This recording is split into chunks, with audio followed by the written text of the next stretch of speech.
আরাফার মাঠে এসেছেন। লাম্বিয়া মিন কাউলি, সবচেয়ে উত্তম দোয়া আরাফার দিনের দোয়া। ওয়া খায়রু মা কুলতু আনা, সবচেয়ে উত্তম যেটা আমি বলেছি, আর সবচেয়ে উত্তম যেটা আমার পূর্বে সকল নবী বলেছেন, লাম্বিয়া মিন কাবলি। তার মানে আদম থেকে নিয়ে সব নবী এখানে উপস্থিত হয়েছে। যদি কিছু চিনার থাকতো তাহলে আমরা চিনে বলতাম যে এখানে ইব্রাহিম হয়ে গেছেন, কিন্তু এই তো আর নেই। শুকরিয়া, জাযাকাল্লাহ খাইর।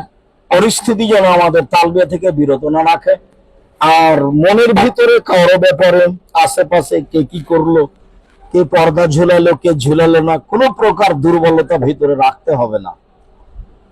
সবার জন্য ক্ষমা চাইতে, সব মানুষগুলো এসেছে আল্লাহ তোমাকে সন্তুষ্ট করার জন্য এসেছে, তুমি তাদের ভুল ত্রুটি মাফ করো আর সঠিকভাবে তাদের হজটা করার তৌফিক দান করো, তার জন্য যেন সহজ হয়ে যায়।